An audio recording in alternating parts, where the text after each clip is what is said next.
ML Sports Take here. What's up, Bonnet family? It's all brought to you by Stumbling Monkey Brewing Company and Elevate Fitness of Syracuse. An 80-65 win for the Bonnies over the Buffalo Bulls on the road. Anytime you win on the road. I understand UB is not a very good team this year. They're going through the growing pains, young coaching staff and all the rest. They're now 1-3 at home, 1-7 on the road. I do not care. Road game, Big Four game. Anything can happen when you roll the ball out. They won the game. Period. End discussion. And I got three things right off the top. The first thing is, and I know this isn't going to happen every single game. I understand because, we've seen the Bonnies, for example, play Auburn, or we're going to see them play Atlantic 10 teams with big-time athletic, guys with size inside and all the rest. But on days like today, it will happen on occasion. And I'm doing a recap on today's game, so I'm not worried about any other game. I'm worried about this game to talk about it.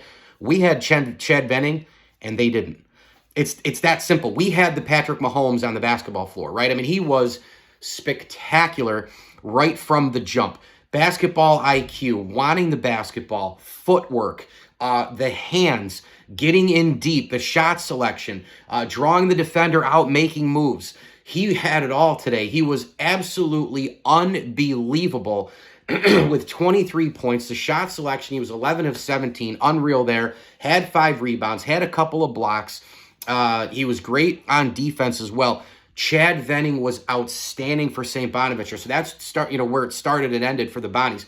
Number two was, I was watching the first half, and it was really a blowout. I mean, and I said, well, I guess I'm going to start the video today with, I really don't have any complaints. And then the second half started after the Bonnies were up 18, and UB outscored Bonner 44-41 in the second half. And a lot of that had to do with the Bonnies got loose. They just started turning the ball over. A lot of bad passes behind backs and overheads and at half court giveaways and easy breaks and dunks the other way for UB. So I can't really come on and say, well, nothing to complain about.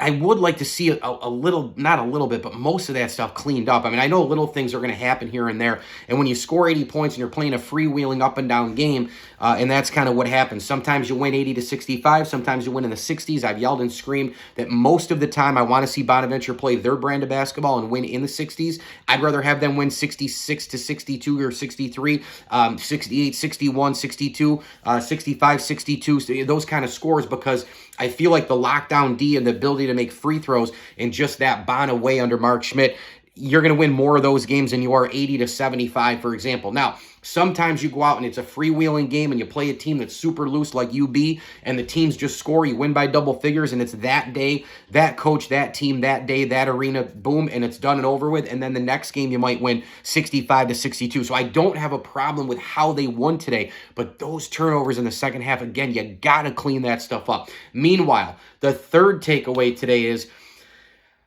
I got to tell you, when I'm looking at this team, they're doing a couple of things, on the rebounding side of things a lot better than in the beginning of the year. A lot of those weak side boards that the Bonnies were losing, and today it was a 34-34 deal, but statistics I'm going to throw out the garbage can. I'm talking about watching the rebound, watching the ball come off the rim, watching players go get the boards in terms of the effort and the read of the ball off the rim.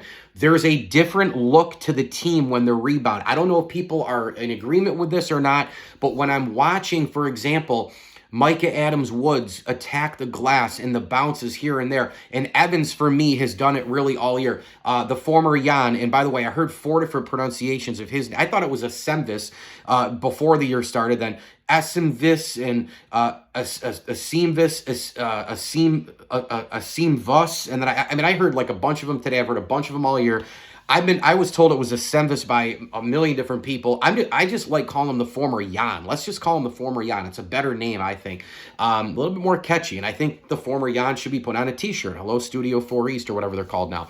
Anyway, or Studio 4B, whatever they're called there in Allegheny. Goes to show you how much I know, because I've never shopped there. However, They're partnering up with SBU Unfurled, and they've got those sick Bonnie shirts. I'm probably going to have to make some purchases here this year. Anyway, Studio 4 East, maybe that's it. Matt Motika right now, I know you're laughing your ass off, thinking you are such an idiot, man. Did you graduate from our school?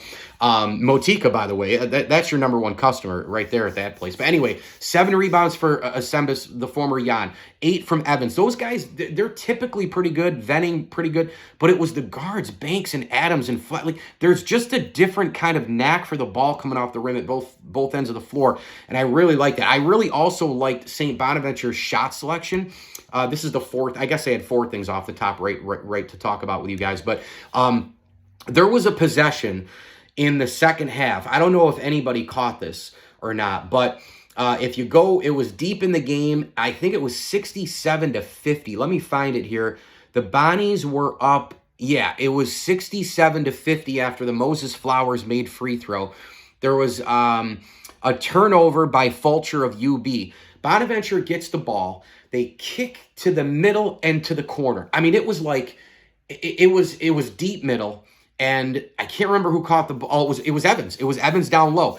Evans got the entry pass, and you're like, okay, here he is. He's wide open. Just turn and make the layup. But it was a bing, bang pass. It was almost like a hockey power play, right? Like a pass, and you're like, oh, you're kind of wide open. Shoot it. You know, you can score there. Nope. And then they pass across in front of the goal, and there's a wide open goal, a wide open empty net because you made the extra pass as opposed to maybe you shoot it and the goalie makes a spectacular save, or maybe you shoot it and a guy comes in and blocks a shot, or you just flat out miss it. A quick extra pass to a wide open, already set with his feet and his body and his eyes, Micah Adams-Woods. He makes a three-pointer, and at that point, Bonaventure was up 20 under 5 minutes to go. They did hit some lulls. They were going through the turnover battle and all the rest in the second half where UB kind of crept in. It was 12, it was 14. And then all of a sudden, Bonaventure comes back. They go up 20 points. Moses Flowers went to the free throw line multiple times. He made a few free throws to get it 67-50. But it was that possession right there where that ball movement, that awareness, that basketball IQ, that extra pass to allow Woods to shoot that three-pointer.